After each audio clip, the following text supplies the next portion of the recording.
사무엘기상 15장 1절에서 8절 다 같이 함께 읽습니다.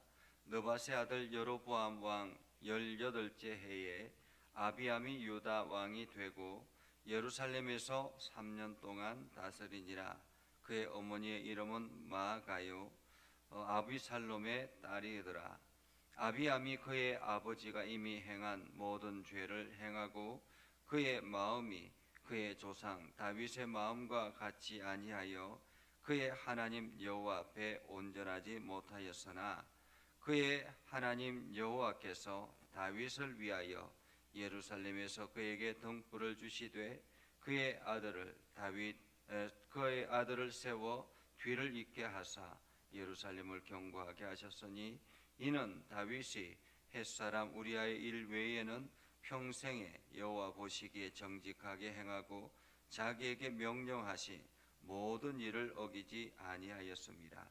로보암과 여로보암 사이에 사는 날 동안 전쟁이 있었더니 아비암과 여로보암 사이에도 전쟁이 있으니라. 아비암의 남은 사적과 그 행한 모든 일은 유다왕 역대 지략에 기록되지 아니하였느냐. 아비암이 그의 조상들과 함께 자니 다윗 성에 장사되고 그 아들 아사가 대신하여 왕이 되니라. 아멘. 오늘도 하나님의 은혜가 여러분의 삶 가운데 거하기를 원합니다. 오늘도 주님의 능력을 경험하고 나아가는 복된 날 되기를 주님의 이름으로 축복합니다. 사람은 죽어서 이름을 남기고 호랑이는 죽어서 가죽을 남긴다라는 말이 있죠. 그것처럼 사람은 죽어서 이름을 남긴다라고 하는데 그 이름이 어떤 이름인가, 그것은 굉장히 중요한 것 같습니다. 오늘 이제 남북으로 갈라진 이스라엘, 사실 이스라엘과 우리나라는 비슷한 것들이 굉장히 많죠. 그렇게 해서 이스라엘도 남북으로 나누어진 것처럼 우리나라도 남북으로 분단되어서 이것이 다시 통일이 되는 것은 굉장히 어려운 것 같습니다. 이 이스라엘도 더 이상 통일 국가가 되지 못하고 결국에는 남쪽과 북쪽이 다 망하고, 그리고 난 다음에 2000년이 훨씬 지나서야 다시 이스라엘이 회복이 되어지는, 통일이 돼서 완전히 망하고 난 다음에 다시 하나가 되는 그런 모습을 보게 되지요. 오늘 남북으로 분단된 이스라엘, 특별히 이제 느밧의 아들 여로보암은 북쪽을 다스리고 있었죠. 10지파를 다스리고 있는 북쪽의 왕이었습니다.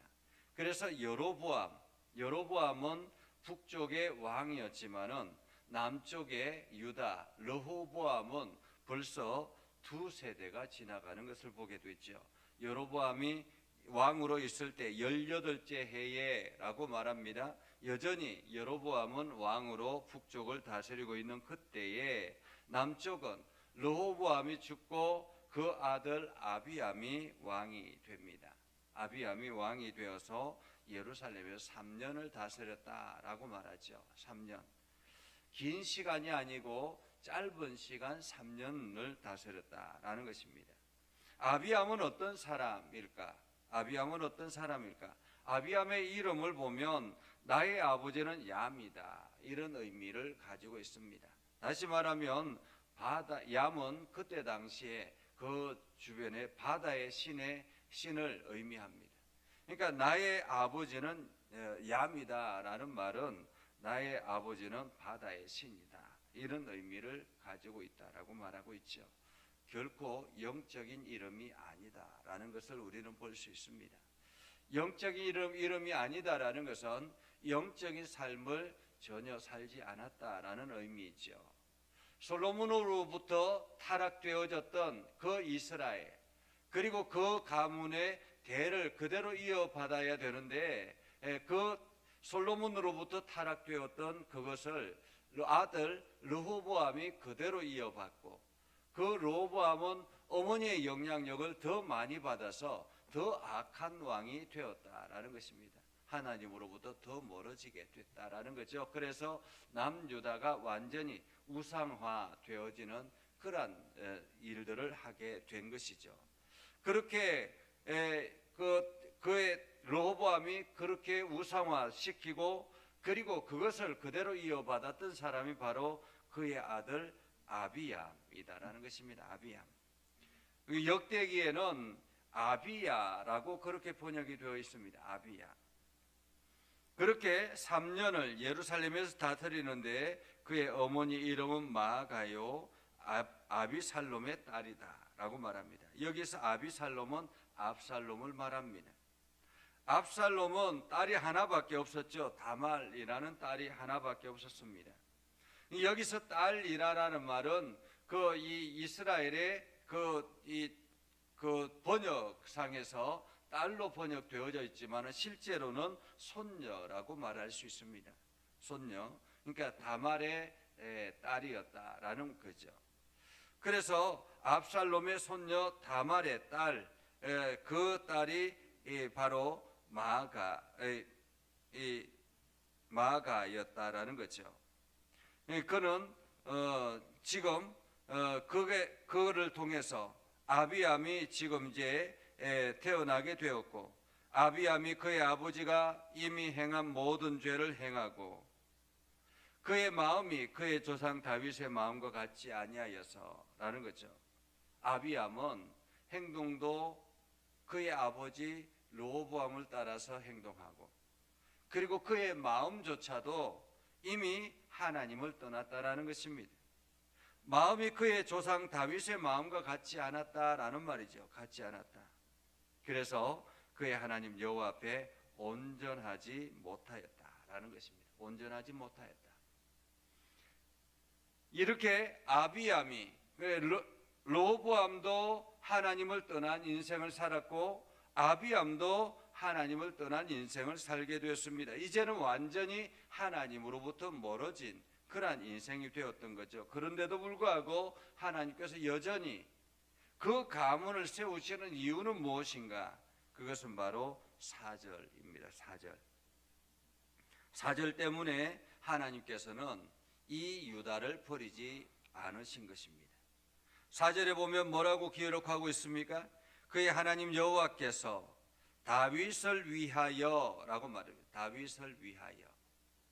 다윗은 늘 하나님 앞에 바로 서려고 노력했던 사람입니다.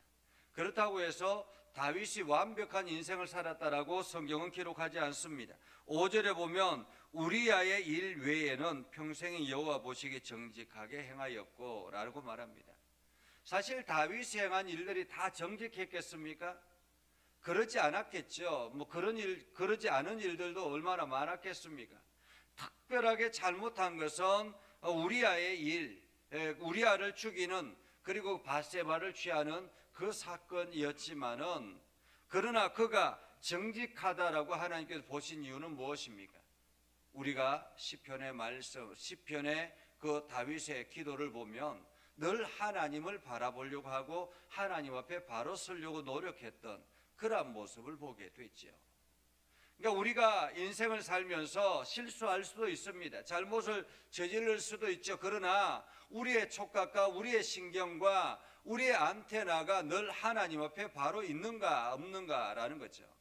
내가 조금 잘못된 길을 걸어갈지라도 나의 안테나가 하나님 앞에 있다면 그것을 금방 캐치해서 바르게 돌아오려고 하는 것입니다. 이것이 다윗의 인생이었습니다. 다윗이 그렇게 하나님 앞에 정직하려고 노력했기 때문에 하나님은 그를 정직하다라고 이야기합니다. 정직하다.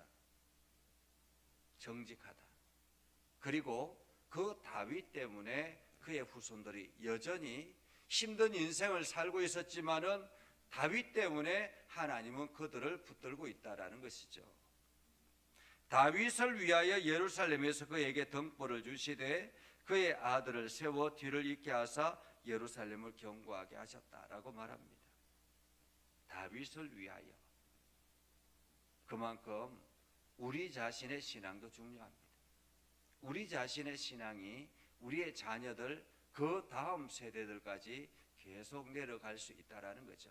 하나님은 내가 하나님 앞에 정직하게 서려고 노력하고 하나님 앞에 엎드려 나아가고 날마다 하나님의 뜻에 합당한 인생을 살아가면 우리의 자녀들이 잘못된 길로 갈지라도 여전히 하나님은 우리의 가문들을 지켜나가신다라는 사실을 우리는 기억해야 하는 것입니다. 오늘 다윗을 위하여 견고하게 세웠다라는 것입니다. 그리고 난 다음에 성경은 이렇게 말하죠.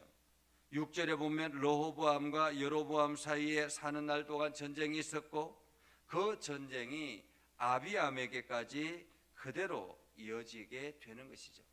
한마디로 전쟁의 연속이었다. 여로보암도 르호보암도 날 평생을 전쟁하며 살았고요. 그리고 르호보암의 아들 아비암도 전쟁하며 살았다라는 것입니다. 전쟁하며 늘 삶이 전쟁이었다라는 거죠. 하나님의 은혜로 채워지지 않으니까, 하나님의 보호의 울타리가 사라져버리니까 늘 전쟁이었다라는 것입니다. 오늘 우리 인생도 마찬가지입니다.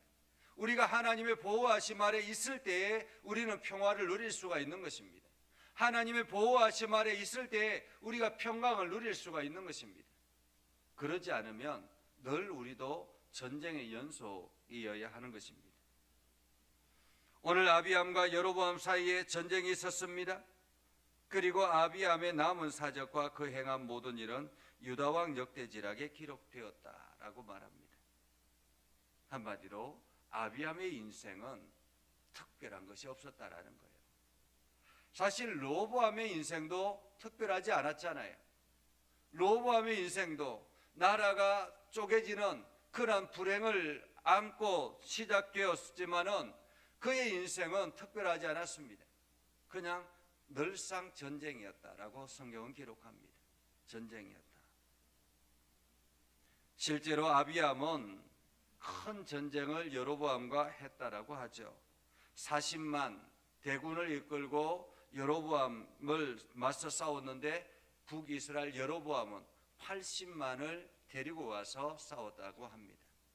그런데 이 아비암이 기적과 같이도 40만을 가지고 80만을 싸워서 이겨서 베델과 에브론을 되찾았다라고 말하죠. 그럼에도 불구하고 성경은 거기에 대해서 기록하지 않습니다. 의미 없다라는 거죠.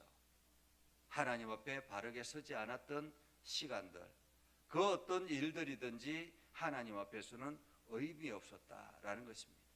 그렇게 아비암은 3년의 왕으로서의 취세를 마치고 죽음을 맞이하게 됩니다. 그가 어떻게 죽었는지도 모릅니다. 그가 병들어 죽었는지 전쟁에서 죽었는지 성경은 기록하지 않습니다. 그냥 단지 죽었다라고 말합니다. 그냥 전쟁이 있고 남은 사적은 이러했다라는 거죠. 그리고 그의 아들 아사가 대신하여 왕이 되었다. 다행스러운 것은 3년의 짧은 기간이었음에도 불구하고 그의 아들이 후손이 있어서 아사가 왕이 되었다라는 거죠. 하나님께서는 이렇게 연명하도록 그 가문을 계속 이어나가도록 하나님께서 길을 만들어 나가시는 것을 봅니다. 오늘 우리는 어떤 삶을 살아야 될까라는 거죠. 하나님은 당신이 약속하신 것은 분명하게 지키시는 것을 오늘도 우리는 성경을 통해서 봅니다. 하나님께서 그 자녀들이 어떠하든지 간에 다윗이 하나님 앞에 정직하게 서려고 노력했기 때문에 다윗과 했던 그 약속을 신실하게 지금도 지켜나가고 있다는 사실입니다. 그의 삶이 어떠하든지 간에 하나님은 그 약속을 지키신다라는 거죠. 어쩌면 인간적인 측면에서는 그냥 버릴 것 같은데, 그냥 더 이상 관심을 두지 않을 것 같은데도 불구하고 하나님은 그 약속, 다윗과 하신 그 약속 때문에 지금도 여전히 하나님은 이스라엘을 지켜나가신다는 거죠. 오늘 하나님께서 내가 어떤 삶을 하나님과 관계하며 살아가는가, 이것은 굉장히 중요한 의미입니다. 내가 하나님 앞에 정직하게 행하고 하나님의 은혜를 날마다 사모하고 하나님의 말씀에 귀를 기울여서 하나님의 약속의 말씀을 붙들면 하나님은 그 약속을 신실하게 지금도 여러분의 삶 가운데 지켜 나가실 것입니다. 그래서 오늘도 여러분들이 그 신실하신 하나님을 의지하고 그분 앞에 엎드려 나아가는 복된 삶을 살아갈 수 있기를 주님의 이름으로 축복합니다. 기도하겠습니다. 거룩하신 아버지 하나님, 오늘도 하나님께서 은혜를 베풀어 주셔서 하나님의 은혜 가운데 거하게 하시고, 특별히 하나님께서 다윗을 위하여 그 자녀들이 잘못된 길로 걸어갈지라도 그들을 지켜나가시는 하나님의 신실하심을 봅니다. 하나님, 오늘도 우리 가운데 역사해 주셔서 우리가 말씀을 의지하여 나아갈 때마다 하나님 그 말씀을 기억하셔서 우리의 삶을, 우리의 행동을 보지 아니하시고 그 말씀을 기억하셔서 우리의 삶을 지켜보아여 주시옵소서. 그래서 오늘도 하나님의 은혜가 넘쳐나게 하시고 하나님의 복이 가득하게 하여 주셔서 오늘도 우리가 행복하고 건강한 삶을 살아갈 수 있도록 인도하여 주옵소서. 예수님의 이름으로 기도드리옵나이다. 아멘. 이제는 우리 구주 예수 그리스도의 은혜와 하나님 아버지 극진하신 사랑과 성령님의 감화 감동, 역사 위로 교통하심의 은혜가 오늘도 주의 말씀 의지하며 나아가는 믿음의 백성들 위해 하는 모든 일들 위해 영원토록 함께 하옵시기를 간절히 축원하옵나이다. 아멘.